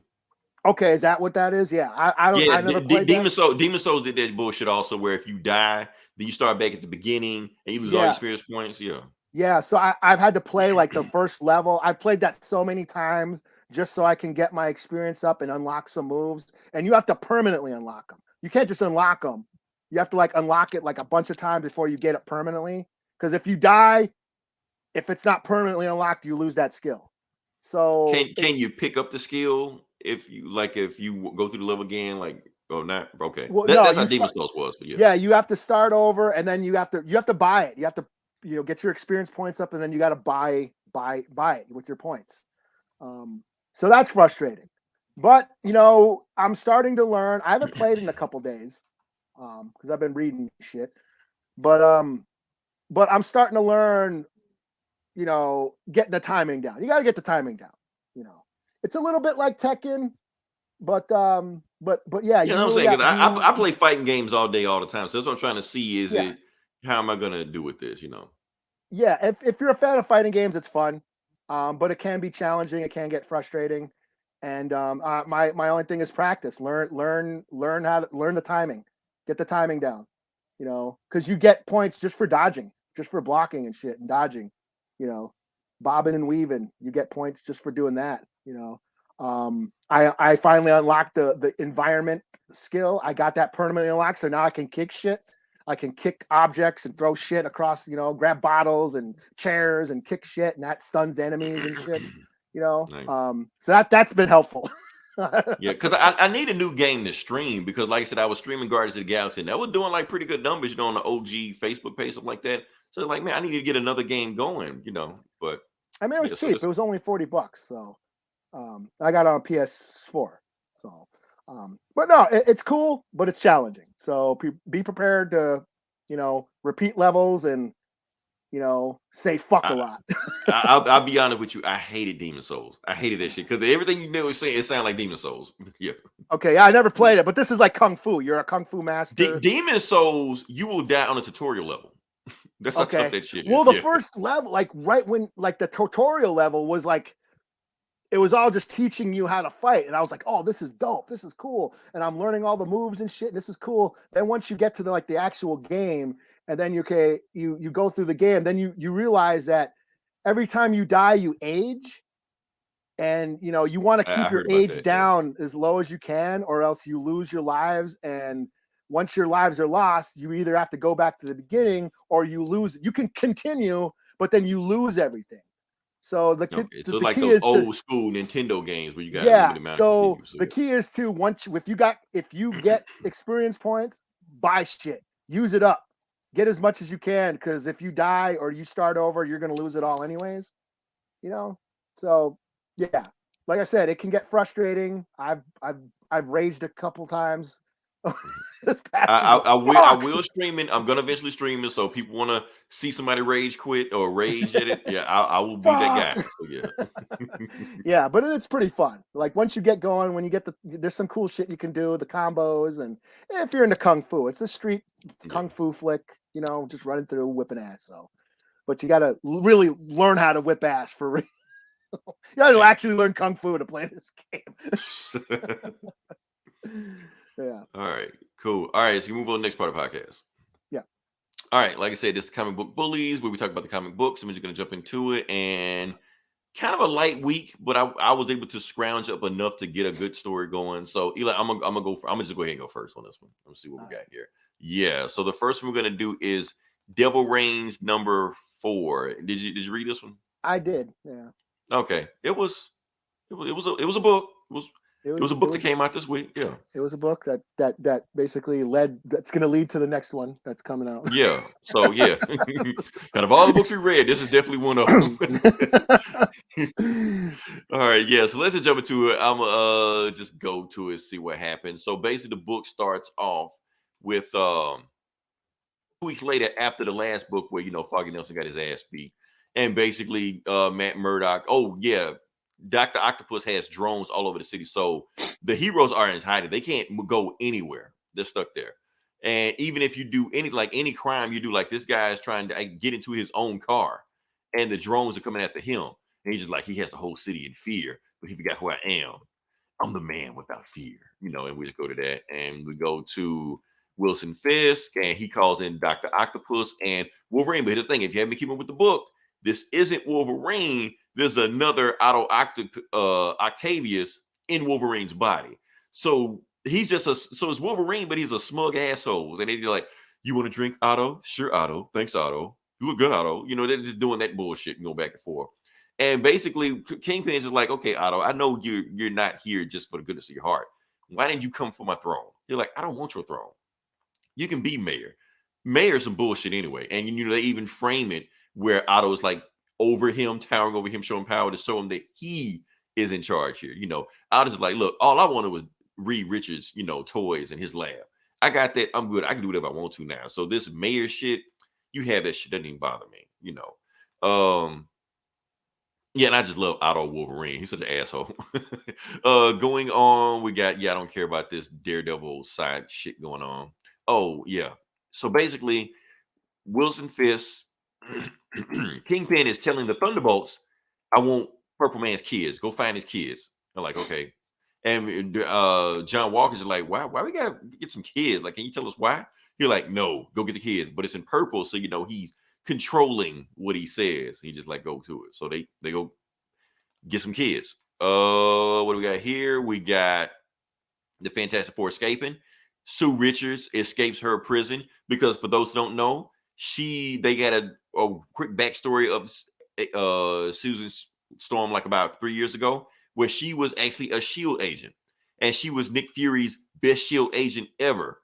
Duh, she has invisibility power, so of course she's the best SHIELD agent ever. So she breaks out all the Avengers, breaks out Mr. Fantastic, breaks out Moon Knight crazy ass, who somehow tied like a underwear or a towel over his head, and they just beat the shit out of everybody. Anyway, Prison Break.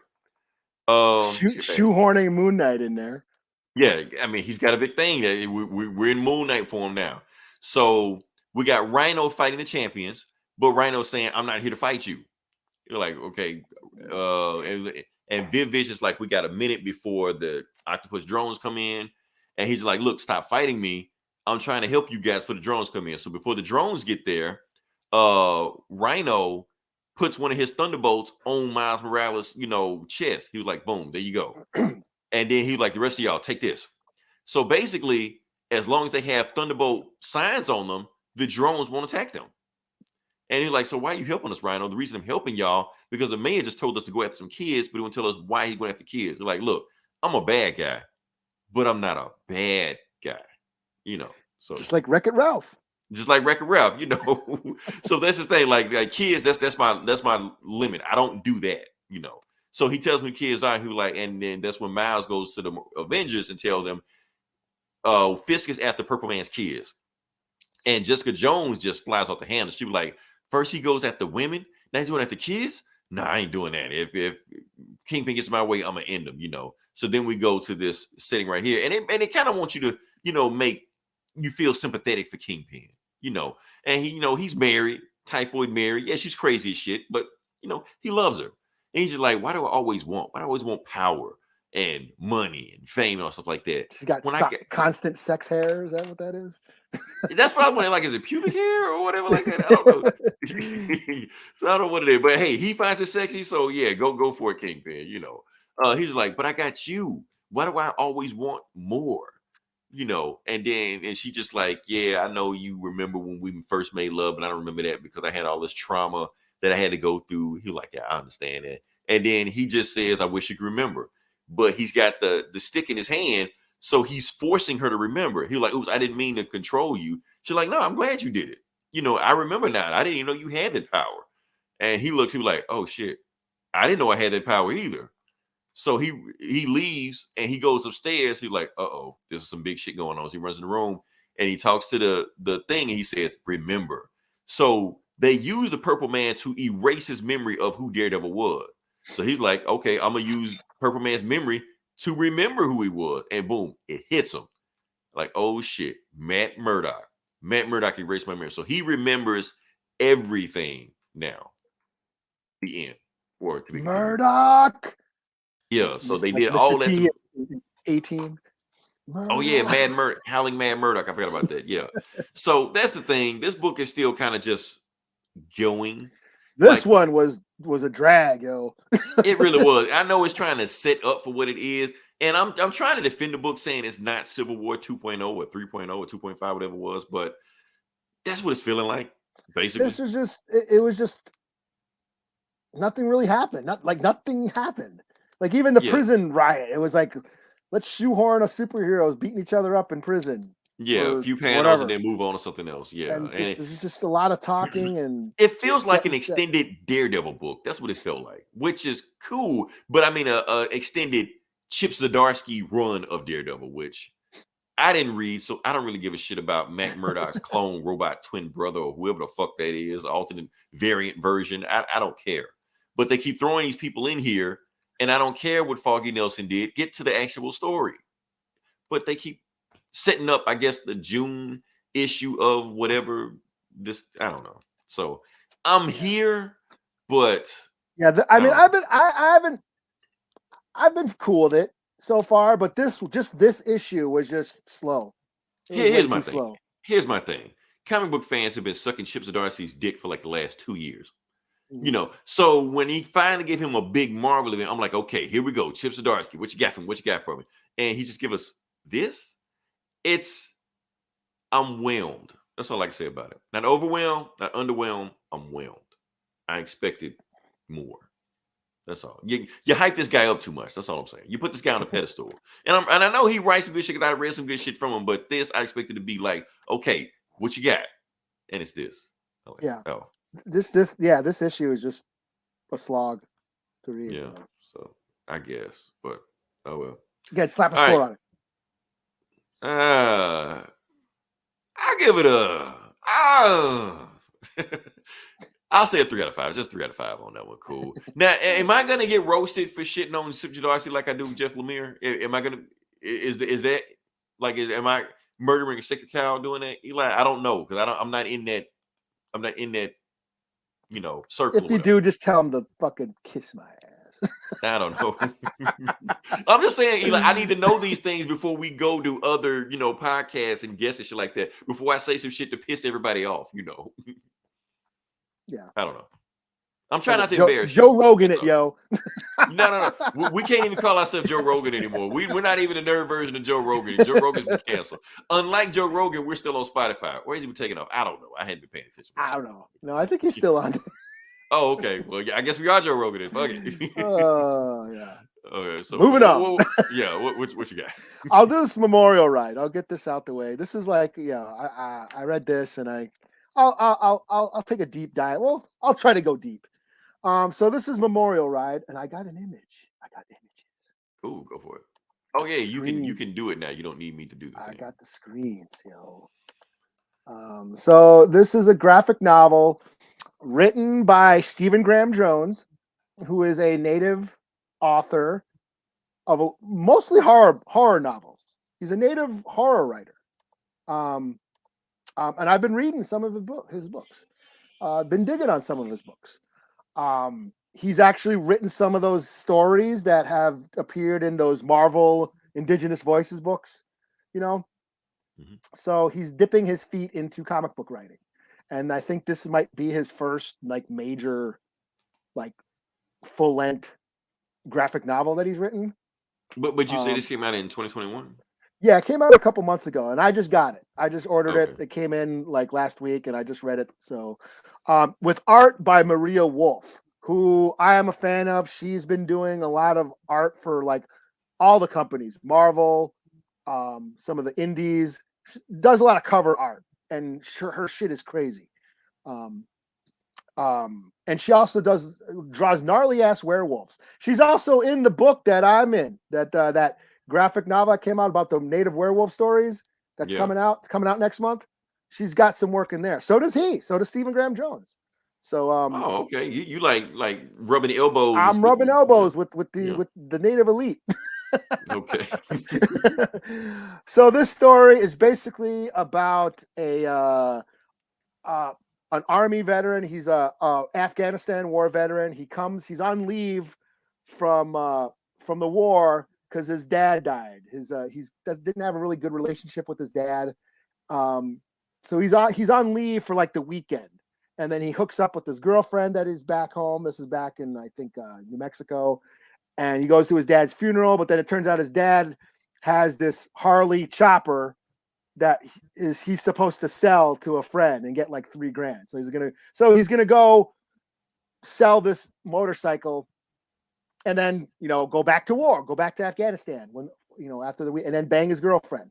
While they're on their way, they go to a gas station, and it gets held up by these they're called the John Wayne gang, and they're they got the bandana over their faces, like cowboy outlaws.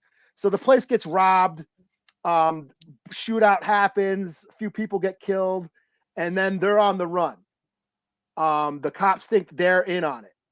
So they're on the run from the John Wayne gang and the cops. And it's basically just one of those chase road movies or road stories in this case. They're on the run throughout for like, through Texas, Oklahoma, New Mexico, getting chased by these outlaws, getting chased by the cops. You find out who these outlaws are. They turn out that they're actually surgeons, who work they're actually doctors, robbing, and Oxycontin drug dealers and shit. So it becomes like this sort of violent exploitation, grindhouse flick, so to speak. It's pretty cool. It does have some pacing issues. The story gets a little convoluted at points. At some time, figured out who is who. My main beef is I wish this book was colored, because I really dig Maria Wolf's art, and I just really wished they colored it. It is in black and white. Isn't like, black and white kind of like an artistic style? It is, but this felt a little flat at times. I think it really could have used some color, just to give it that depth and get the bright, like especially in the gory, violent scenes, to see that red pop. That would have been dope. So yeah, that's my main gripe. I wish it was in color. But that aside, this is basically a deconstruction of Western movies. Mainly with the John Wayne gang. John Wayne, kind of flipping the perspective on giving the native perspective on John Wayne. And to us, John Wayne was a fucking scumbag. Fuck that guy. I wanted to punch him in every movie I seen him in. In all the John Wayne movies, I know he's the American icon. He's the symbol of America. But for us natives, we can't stand that motherfucker. Right. In all his movies, natives are being killed. We're the monsters. We're being, we're being removed. We're the enemy. And so he kind of plays on that. The fact that they're called the John Wayne gang and they're the enemy, and the Indian guy whips their asses, is kind of like flipping the script, kind of taking that revisionist version of the West, deconstruction Western tropes. It also deals with like the military, the Apache helicopters, how the military still uses these like native code names like Geronimo and the Apache helicopter, and naming their boats and their equipment and shit after native chiefs and stuff like that, which is basically using these terms that were developed by the cavalry from, back in the 1800s. The cavalry that, killed all the Indians and all the Indian wars are still using these terms today. Right. So it's a cool kind of examination on Western tropes, deconstruction Westerns, and yeah, just kind of putting it into modernizing it and making this Indian guy kind of kick ass. He's like, kind of like the anti-hero, and in the end, he doesn't really even get to mourn his dad, because all this shit happens over a weekend, and then he kills the bad guys, and he's got to go back to war and serve a country that historically oppressed his people. So there's that irony too. So it raises a lot of cool ideas, and just given the Western perspective through native eyes, which I thought was pretty cool. So yeah, it's pretty cool. Like I said, it has some pacing issues. I really wish it was in color, but other than that, it's pretty cool. So check out Memorial Ride if you want to. It's an indie book. It's made by Native American artists and writers. It's published by a Native American publisher. Red Planet and Books is the only Native American comic book store in the world. It's in Albuquerque, New Mexico. So yeah, check it out. Memorial Ride. Have you ever been there? Have you ever been there before? Oh no, I've been to Albuquerque. I went to school in Santa Fe, New Mexico. That's where I went to college. But I've been to Albuquerque, but I've never been to that store. So that store has been around like in recent years, like maybe the past 10 years, maybe. So. Oh, okay. It's pretty fairly recent. Okay, cool. Yeah. All right. So what do we got next? Okay. So the next book I'm going to do is Son of Kal-El, number 6. Okay. I read this. Okay. I do want to give a trigger warning, for those that are out there. There is explicit images in here that may. Is there? Yeah. But you know, for you know who. Oh, did they kiss at oh, okay. Yeah. You spoil it, but yeah, Oh, yeah. they kiss. Yeah, they kiss at the end. There is a dude on dude kissing scene in here. Spoiler warning, Those trigger warning. Philistines. Right. Now this how you celebrate Won't Valentine's somebody Day. think about the children? I don't want my kids seeing that filth. Oh, Oh, because I know when we get to that scene, people are just gonna pass out. So yeah. All right. So yes, let's see. We got here Superman, son of Kal-El. Now I know people that they whoa, we're too big. Whoa, there we ah, go. my big I ass scared myself. cranium. Yeah. Big ass Cat scare. cranium. Yeah. All right. So yeah. So like I said, there's a bunch of stuff that happens in this story. Continuing in from the last story where Superman, the new Superman, and Aquaman, the new Aquaman, are trying to divert this Leviathan back to the ocean. But of course, Gamora troops come over and poke the bear, so to speak. So let's see where we're going with this. So yeah, so one of them died, and while the whole thing is going on, Jay is Superman's boyfriend, friend, whatever you want to call it, boo. Bay. He yeah. Trigger warning. Yeah, Superman but anyway, Bay. so he's killed them all. So he's killed one of these guys already. And the other three guys are like, what the hell? You killed one of them. What was his name? He was like, look, I'm going to take him to shore. I'm going to make sure his body is safe. Do not attack the monster while I'm gone. They're like, okay, we won't do it. Promise? We won't do it. Okay. So soon as Superman leaves, they attack the monster. We'll find out why they attack the monster. Say, he was like, did I just tell you guys not to shoot the monster? They shot him anyway. So they shoot at the monster constantly. So Superman flies back. Kal-El goes at him. He does his water powers and knock him back and shit like that, to stop them from shooting at each other. But it doesn't matter. The monster is fucking pissed. He sees them swarming around and shit like that. So the monster jumps out of the water to try to get them. And I think he actually gets one of them. So that's another one down. I think he just like straight up eats them. And then Jason's like, yeah, you getting this? And so when the monster jumps in the air to get them, of course, what goes up must come down. So Jason's like, should we get out the boat? Yeah, we probably should. Okay, cool. Everybody get the fuck out the boat, because they see what's about to happen. So soon as Leviathan hits the water, a tsunami occurs.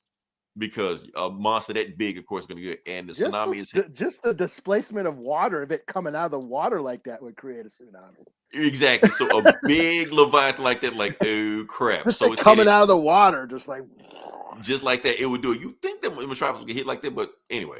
So yeah, a tsunami is headed towards Metropolis. And he's just like, Jackson, I'm gonna call him Calvin. His mama called him Calvin, I'm calling Calvin. He's like, what do I do? He was like, are you strong enough to stop a tsunami? He was like, no, Aquaman is not strong enough to stop a tsunami. He's like, so what do I do? You need to do acoustic gravity waves. Like, what the hell is that? He's like, you need to be on the other side of the tsunami and create a force strong enough to separate the tsunami. You're like, okay, can you do it? I don't think I'm that strong enough. We'll see how strong I am. So John goes to the bottom of the ocean and he does a Hulk thunderclap. And when he does a Hulk thunderclap, it separates those. Now I'm gonna give DC some credit. This is an awesome panel, Eli. This is beautiful. This is art. Yeah. I'm gonna give him credit on that. Just the way it looks, But anyway, he split the tsunami in half. So, but it's still coming towards him. So it's still like, stuff. So Superman is grabbing people at super speed before the tsunami gets there. Meanwhile, Kal-El is grabbing people that are in the tsunami caught up on it. And, he does his freeze breath, the Superman always does stuff like that. And Lex Luthor just looking at him, saving the world like that. He's on the phone with Bendix, the guy that started all this bullshit. He just like, are you gonna handle this? He's like, don't worry, I got this, Luthor. I'll handle this. And the Gamora Corps is still just shooting at these guys like that. He's about to stop the Superman. He's like, what the hell are you doing? Like, I'm trying to fight this monster. You fighting us? Like, no, I'm not trying to fight anybody. Like, this monster wasn't even doing anything until you provoked him. So he was like, why don't you guys get out of here and go save some people? He was like, oh yeah, we can go to the city. We'll do that. And they fly off, but they got that mustache twirling smirk on them. But anyway, they got the big Leviathan is still there. They're like, so how do we get out of here? He was like, Superman, can you push it? He was like, no, pushing it is like taking a needle and using it to push an elephant. I'm gonna go right through it. You're like, ugh, it's disgusting. So what? I'm gonna go to the floor, make a big, thing, and try to nudge him back that way. But before we do that, Aquaman shows up, the OG Aquaman, Arthur, because he actually has the power to talk to fish. The new one don't. So he just tells him to leave. You're like, okay, we're gonna leave, and that's it. But we go back to the Metropolis shore, and it's a whole bunch of dead bodies there. Now he was able to save some people, but it's still a whole lot of dead people there. And that's when the Gamora Corps kind of throws salt on the wounds. They're like, we tried to stop that monster from coming to the shore, and Superman stopped us. He's the one that did it. So all these people dead is his fault. He could have stopped it, and he didn't stop it. And that's when you realize that if you want to hurt Superman, that's how you hurt him, with words. They did it. That was pretty shitty. Yeah. So he just flies off, because basically that's what happened. So, and then we really see what Benedick's real master plan is. They basically tell him that, the reason all those people died because of Superman, he did that. And the thing is, all these vigilantes and these super people that we don't have under control, they're making it worse for us. They are our worst enemy. So they're just asleep. So he just like, but that's okay. We have a way to do this, because just like the Americans have their Suicide Squad, where they put bomb in the necks to make them do whatever they want to do, we took it to the next step. And we have, basically, we have our own super team, but I mentally control everything they do. They're basically drones. They're basically hollow drones. Whatever I tell them to do, they'll do. So they're not out of control. And I'm going to use them to take out the superheroes that are right now, But the thing is, Superman feels better because Jay basically had his own podcast out telling them what really happened, instead of letting, the media spin it the way they want to, And that's when Jonathan's like, you know what? I'm gonna join your podcast team, because I want to do some reporting too, but I want to be out of spotlight sometimes, And that's when it's about to come. Are you ready? Are you ready? Are you ready? Boom! It happens. Okay, so and that's the thing. They like, welcome to the truth, and that's it. So we continue in Nightwing and good 89. thing, because if they didn't kiss, I was gonna be pissed. Like I said, it's Valentine's Day. Celebrate. Matter of fact, let me make this a thumbnail. Let's put us right there, right in the middle of it. Boom. There we go. This is gonna be the thumbnail right here. Da-da! Two dudes kissing, not us, but yeah. Do the Price is Right walk back. Yeah, so that's the book. Yeah, Superman and Aquaman fight. Actually, they save everybody they can, but they get blamed for saving the monster. So pretty interesting story, I thought. Yeah, that's cool. Yeah. So what you got next? The only other book I got is New Mutants number 24. Isn't this the last one? You know what? I don't know. Oh, I'm keeping that. I know they canceling X books like left and right. So this is right after they had that battle in Farouk, or the Shadow King's mind, where they freed Farouk and freed him from the Shadow King's control. And now they got him in a cell, or they're going to take him to Mars. He's going to go to Araco, or whatever it's called. Is that what it's called, Araco? Mars. Araco is one of them. Yeah, whatever. Mars. Okay. But basically, this is the whole crew is basically in the aftermath of what happened. They all been like kind of dealing with their trauma of what happened. We got, Rain and Danny Moonstar have a moment. Cosmar has a moment too, where they're, basically they're all dealing with their trauma, and Danny is going through all the team members, all the what they call the Lost Boys or whatever, the Lost Kids, the reject mutants. They're basically the reject mutants that weren't being, their power, couldn't control their powers just yet, so they're kind of like the reject squad. So Danny's just kind of going through everybody and just kind of like, consoling them and reassuring them, telling them, this shit happens, don't give up. We all have issues. It's normal to feel shitty sometimes, but just, we're all in this together, basically being that coach, being the mentor that she's supposed to be. Then, oh shit, I forgot about this. Jeez, I'm forgetting shit. We have this moment. Do I got the Chrome tab? Let's see. This one? Yeah, this one. Let's share this. There you go. We got this moment. Yeah, I was wondering what you're gonna talk about that because I saw that. Yeah. Yeah. So I guess I did not read the Magneto book, the Trial of Magneto book, but I guess they resurrected Thunderbird. Yeah, like And everybody's back now, but yeah, Thunderbird came back too. yeah, and here we got Warpath and John and James back together again. And they have a moment, kind of a tender moment. And then what's her name? No Girl finally gets a body, and they have a celebration. It's just a celebration. Like everyone, like, hey, we're Yeah, it's feeling like it's finale, Eli. I feel like yeah, it's the last book. like we're celebration. We're gonna give No Girl a body now because she didn't have a body, and then they see Farouk to the door to Mars or whatever, and they're basically saying, hey, you deserve a second chance. And Farouk's like, I can't believe you guys are like that cool with me. You know what I mean? Because all the shit that I did, I don't deserve your forgiveness. And hey, we're not forgiving you, but we still believe in second chances, and we're all in this together. Blah blah blah blah. And then he goes out, and then that's about it. It's just kind of a poignant, dramatic issue. Like nobody's fighting.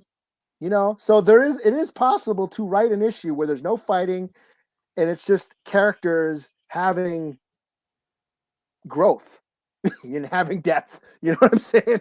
So yeah, I enjoyed this a lot. This gets a 4 out of 5. And basically it's about forgiveness and giving people a second chance, which in these day and age, in the age of cancel culture, yeah, that might be a controversial statement. What, you giving the Shadow King a second chance? So what you're saying is you condone murder? Well, fuck you, you piece of shit. I'm sorry. I don't fuck your apology. Once a piece of shit, always a piece of shit. Yeah, fuck that guy. He needs to go away. So yeah, I enjoyed this. It says to be continued. So I don't know how long it's got, but it's going. It's not over yet. So cool.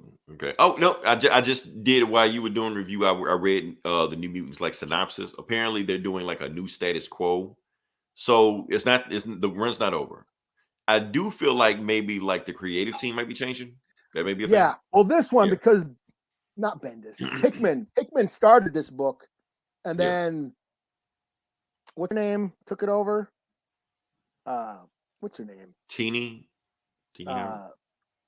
No, how you say her name? Ayala. She's writing like all kind of books. Ayala. Yeah, Ayala. She's writing it. She's all over the place, man. She's writing Nubia. She's writing Static. So yeah. Yeah. But I've enjoyed. Once she took it over, that's when I got into it. Nice. Okay. Yeah. All right. So last book I'm doing. And honestly, I was gonna just leave it off at 2, but I had to do one for the culture. Like I said, it's Black History Month, so I got to do a Black book. And I was like, where do anybody? Is Milestone dropping anything this week? Nothing. So only thing I could do is read I Am Batman #6. Now, Eli, I have gone at length, ad nauseum, about how I feel about a Black Batman. Everybody knows how I feel about that. That's like one of the most viral videos we've had. So it's like, should I even bother read this? But the reason I'm reading it because the creative team is all Black. You got John Ridley, okay, he's Black, and Ken Lashley, who is one of my favorite artists out right now, who's also Black, and I think even the cover artist Oliver Capio, also Black. John Ridley just directed a movie that I want to watch too. Did he? Okay. Yeah, so, it's like a sci-fi flick. Yeah, he has his foot in Hollywood, so he's all the place doing everything. So I'm like, Needle in a Time Stack. I haven't seen it yet, but it's some sci-fi flick he wrote. He wrote and directed. Oh damn. Okay, so and he still has time to write all these comics. So yeah. Yeah, he's directed movie. He did that Jimi Hendrix movie where they weren't allowed to use his music. Fucking A. But, it's like, why do that? But yeah. I mean, props to what's his name, Andre 3000. Andre 3000, yeah. He did a good job. Peggy Carter was like his girlfriend in that movie. Yeah, she played in it. Yeah, she was in it, and he did. The performances were great, but fucking his estate didn't let him use any of their music. That pissed me off. All right, so so I'm doing I Am Batman. If people don't know what this is, it's Black Batman. So let's get to it. Oh, and if you notice, Eli, you see the that is not a Pride logo on there. No, That is actually that is Black History Month. That's what I thought it was at first. I was like, you put a rainbow somebody flag think that was? That's what I thought it was at first. I was like, wait, what? That's what they do with this book? Because I hadn't read the book. So it's like, oh damn, Batman's gay, you know, and black. Right. Check all the boxes. And he's fat too. Let's just check that off too, you know. No, but it's actually it's the colors for Black History Month. Even though the colors for Black History Month are red, black, and green. I don't remember yellow being in there, but we're not gonna go there. We're not gonna go there. That's what we got going on right now. But if I'm wrong, somebody correct me. But yeah. Anyway, Black Batman. I Am Batman, whatever you want to call it. All right, so the status quo has changed. He's in New York now, and the book actually starts off with a dude painting a canvas with a finger in blood. Now, Eli, you didn't read this, didn't you? I did not. No, I haven't read this in a while. I haven't. Okay, I read like the first two in. I stopped. I'm not on this anymore. Yeah, so that's how the book opens up. I'm like, what the fuck? He's got all these like body parts and organ stuff like that. And he had other fingers in there he's painting it with. And then we go to the guy he's chopping up. Yeah. Looks awesome. And he has no fingers. I'm like, what the fuck am I reading, man? You know. Sweet. He just chopping him up and he just going to work on him, you know, like that. And because the Black Batman, I'm sorry, and they even go to like, do we call him Black Batman? Like, no, you don't. Do we call him African American? No, you don't call him that. You call him BIPOC. I had to look that up, Eli. That's some new shit. I don't know what that is. That's by something. Some people of color. Yeah. So I don't know what the BI stands for. Yeah. BIPOC. BIPOC. Okay. So it's Black Indigenous people of color. So they incorporated both of us in it. That's what it is. Well, damn, I didn't even know that. I didn't know what it meant. I had to Google it because I was like, what does that even mean? So that's what he is. He's BIPOC Batman. I'm sorry, even saying it is stupid. All right, let's go through. I'm sorry, I'm not politically correct. Is he indigenous too? Is he got some Cherokee in him? Oh man, yeah, I guess so. Yeah. All right, so okay, yeah. What do we got here? Yeah, he's like us. He's like if. BIPOC man.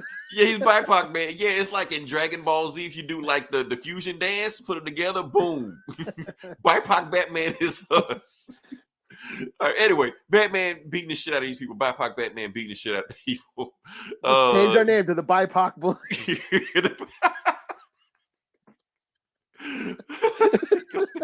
Let's try to get.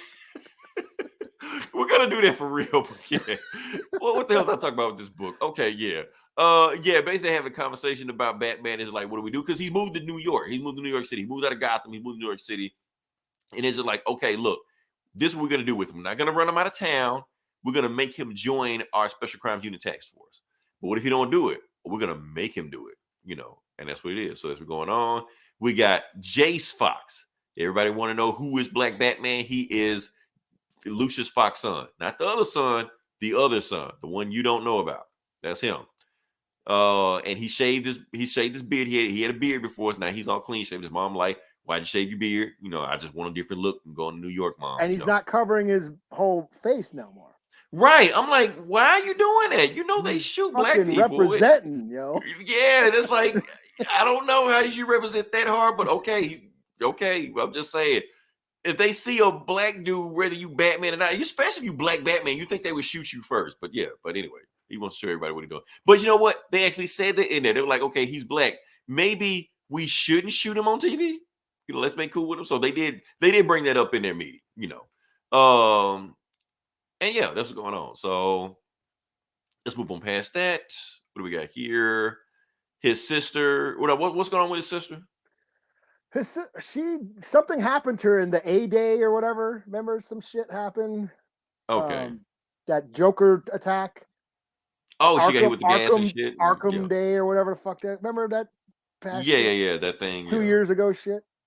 Okay, I was trying to figure out so anyway, she's in rehab trying to recover, and you like, if you don't want to go with your sister, that's fine. He's like, well, I got to go out here and I'm gonna do my thing. And he was like, okay, do the right thing. He's like, I'm gonna do the right thing. And you see him again as Batman, do the right thing. And what is he doing?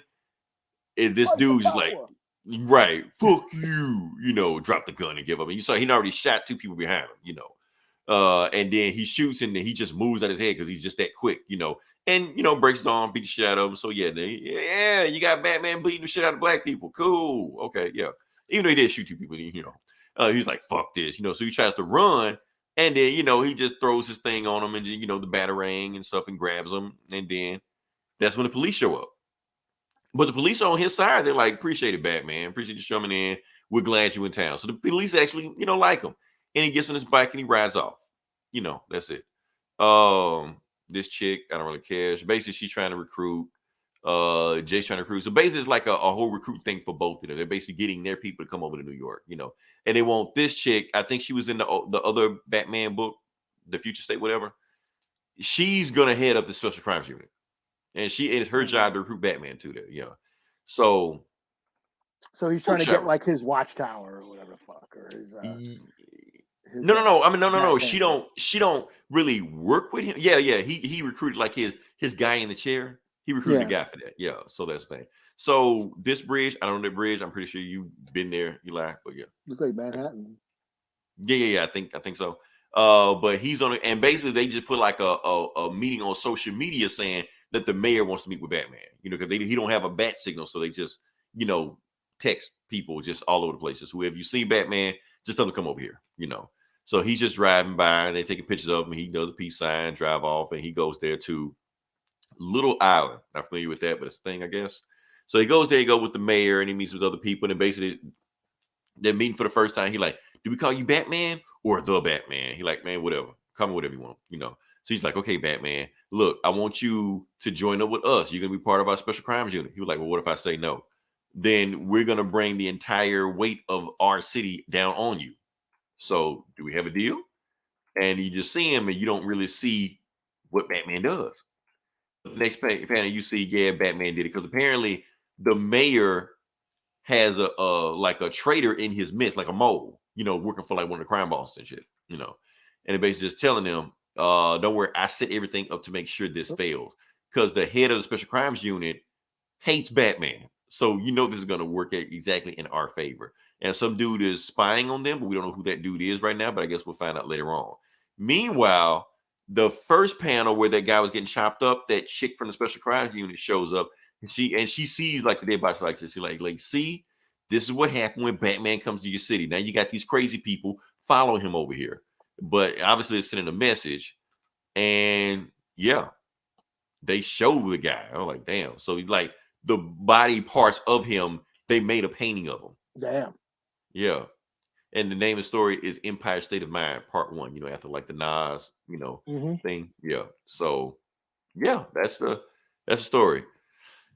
I like the story. I still don't know if I like Black Batman. That's my thing. I'm sorry. Call me a racist, whatever. I don't know. Yeah. I still have an issue with that, Eli. Like I said, I've been doing I'm going to do these whole black superhero things. I've been making some people this and some people that. And I'm wondering, should I do one on Jace? And I don't know, because I already know what kind of response we're going to get with that, Not even from the usual crowd, just for people that decided, they just slapping, because Batman's so popular, it's just make all the Batman. We see Miles Morales. Let's get this Miles Morales money. Yeah, and I'm kind of Batman. I'm kind of Batmaned out. Like right. I'm not reading the new run. I pretty much stopped the detective run. I was reading these. I read the first couple of those books, but I haven't stayed on that. And I'm just kind of getting burned out on Batman. I don't know, because that's all they do is Batman. Like we said, we 1,000 books. Yeah, a couple of weeks ago we reviewed it. Every book was Batman. Or Batman adjacent, something like that. So yeah. So I think I'm done with this. Unless something like amazing happens, I'm done with it. Now, if you read it, that's cool. You break the book down to me and let me know how it go. But I thought, I wanted to find out more about that killer. Like, yeah, the killer was the most interesting thing. I was just like, damn. So I will see how it goes. At the same time, the book was kind of still good. I feel like they're trying to ground it. So they're basically saying like, we're going to know the New York basically because there are. New York should be easier. There's no crazy clowns and fear gas and shit like that. And this would be easier for us than it is in Gotham because Gotham's overcrowded and stuff like that. So, but I don't know. Maybe I'll review another one. I don't know. But yeah, you listen this long, different like, share, subscribe. Like I said, we have other podcasts. Eli, guess what? We hit 1,000 likes on Facebook. So we have 1,000 likes on our Facebook page. Oh, damn. Yeah, that happened quick. Mainly because of the black superhero shit we were doing. Because that Isaiah Bradley thing, that thing damn near went viral. That did numbers. I saw some of them comments. Those comments, yeah. Like I said, the comment section will always win. It will never lose because those comments came in hot on that one. People pissed. Can I say something about the Isaiah Bradley thing first? Okay, let me say something about that, Bradley. Because people are getting on me saying I don't know what the fuck I'm doing. I do want to say this. All these ones I'm doing, I am not looking them up on Wiki. Why? Because Wiki half the time don't know what the fuck they're talking about. All this I'm doing, I'm actually doing the research, reading the book, doing the work, doing this stuff. Wiki will lead you down the wrong path. Wiki will lead astray because half the time they don't know what they're doing. Now, people are getting pissed because they're saying that Isaiah Bradley came after Steve Rogers. They've been saying it was a part to recreate the Super Soldier Serum. And that is wrong. That is not true. Maybe that's what the case is now. Maybe they have retconned it that way. And maybe that's when people think that's what it was. But in that original story, when it came out, that was not the case. Because Reinstein, the same guy that made Captain America, was there with Isaiah Bradley making the shit. So how can he make this shit with Isaiah Bradley after he was with Captain America when he died the day Captain America got the shit? Remember? He got shot when Captain America got the shit. Mm-hmm. So they were experimenting on black people for the serum. And right. Steve Rogers got the good one. Right. That's what they did. So forget that shit Marvel wants you to think what they did because they realized it was too much of a retcon. So like if we make people think it was after Steve Rogers and want to fake that, no. It was a prototype. Like I said, this is supposed to be some shit supposed to mirror the Tuskegee experiment, Henrietta Lacks. I know, comic book fanboys don't like to hear those terms, but please do some research on it. That's all. I'm off my soapbox. They definitely check out our podcast next week. We're gonna have some more stuff coming up. I don't know what we're gonna do, but we will do something until then. That new Texas Chainsaw comes out this week. So I'm probably going to be shitting all over that. So. What is it coming on? It's on Netflix. It's on Netflix. I think this weekend or Wednesday or Thursday. It's coming on this week. I know. I'll check it out. Yeah. Oh, and Uncharted drops. I may or may not watch that. Oh, okay. It's getting review bombed already, which I already know what's going to happen. So yeah, but I made shit on that. So yeah. There you go. We can have shitty movie week. We're going to have a shit show. Yeah. More than the usual. But yeah. Until then, this is Leroy. This is Eli. We'll talk to you guys next week. Same bullet time, same bullet channel.